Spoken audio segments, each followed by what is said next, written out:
Hi welcome to my channel. ಇವತ್ತಿನ recipe Malnad special ಕೇಸಿನ ಸೊಪ್ಪಿನ ಚಟ್ನಿ.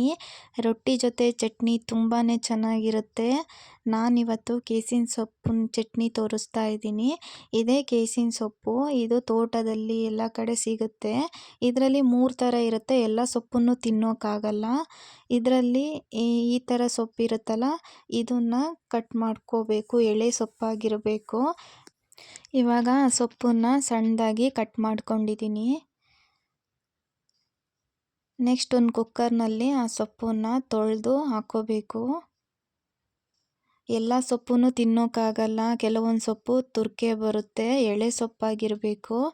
ಇದ್ರ ಬಗ್ಗೆ ಚೆನ್ನಾಗಿ ಗೊತ್ತಿದ್ದವ್ರು ಮಾತ್ರ ಇದನ್ನು ಮಾಡೋಕ್ಕಾಗೋದು. ಗೊತ್ತಿಲ್ಲದೆ ಇರೋರು ಮತ್ತೆ ಏನೇನೋ ಮಾಡಿಬಿಡ್ತಾರೆ. ಅದಕ್ಕೆ ಉಪ್ಪು ಹಾಕ್ಕೊಂಡು ನೀರು ಹಾಕಿ ಕುಕ್ಕರ್ನಲ್ಲಿ 2 ವಿಷಲ್ ಕೂಗಿಸ್ಕೊಬೇಕು. ಇವಾಗ 2 ವಿಷಲ್ ಆದಮೇಲೆ ನೀರನ್ನೆಲ್ಲ ಬಸಿಬೇಕು. ಅದನ್ನು ಒಂದು ಪ್ಲೇಟ್ನಲ್ಲಿ ಬಿಸಿ ಆರೋದಕ್ಕೆ ಹಾಕಬೇಕು. ಅದು ಕೋಲ್ಡ್ ಆಗಬೇಕು, ಯಾಕಂದರೆ ಮಿಕ್ಸಿ ಮಾಡ್ಕೊಬೇಕು. ಅದನ್ನು ಪಾತ್ರೆನಲ್ಲೂ ಬೇಕಾದರೆ ಅದನ್ನು ಬೇಯಿಸ್ಕೊಬೋದು. ನೆಕ್ಸ್ಟ್ ಒಂದು ಮಿಕ್ಸರ್ ಜಾರ್ನಲ್ಲಿ ಹಸಿಮೆಣಸಿನ್ಕಾಯಿ, ಬೆಳ್ಳುಳ್ಳಿ, ಹುಣಸೆಹಣ್ಣು, 1 ಟೇಬಲ್ ಸ್ಪೂನ್ ಜೀರಿಗೆ ಹಾಕ್ಕೊಂಡಿದ್ದೀನಿ. ಹಾಗೂ ಬೇಯಿಸ್ಕೊಂಡಿರೋ ಸೊಪ್ಪನ್ನ ಹಾಕಿ ಮಿಕ್ಸಿ ಮಾಡ್ಕೊಬೇಕು. ಇವಾಗ ರೆಡಿಯಾಗಿದೆ. ಇದಕ್ಕೊಂದೊಳ್ಳೆ ಒಗ್ಗರಣೆ ಹಾಕ್ಕೋಬೇಕು.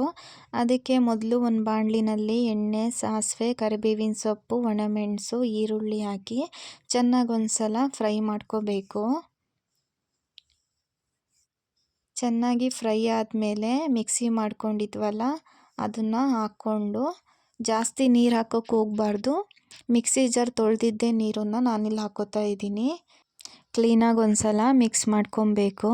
ಇದರಲ್ಲಿ ದೊಡ್ಡ ದೊಡ್ಡ ಎಲೆ ಕೇಸಿನ ಸೊಪ್ಪು ಬರುತ್ತೆ, ಅದರಲ್ಲಿ ಕೇಸಿನ ಗೆಡ್ಡೆ ಬರುತ್ತೆ. ಕೇಸಿನ ಗೆಡ್ಡೆ ಕೂಡ ತಿಂತಾರೆ, ಸಾಂಬಾರೆಲ್ಲ ಮಾಡ್ತಾರೆ, ಪಲ್ಯ ಎಲ್ಲ ಮಾಡ್ತಾರೆ. ಅದು ಕೂಡ ತುಂಬಾ ಚೆನ್ನಾಗಿರುತ್ತೆ.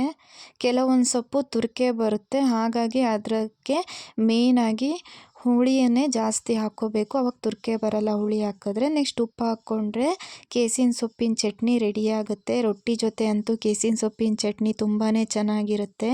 ನೀವು ಒಂದ್ಸಲ ಟ್ರೈ ಮಾಡಿ. ಇಷ್ಟ ಆದರೆ ಲೈಕ್ ಮಾಡಿ, ಹಾಗೂ ಹೊಸದಾಗಿ ನನ್ನ ಚಾನಲ್ ನೋಡ್ತಾ ಇದ್ದರೆ ಸಬ್ಸ್ಕ್ರೈಬ್ ಮಾಡಿ. Thank you.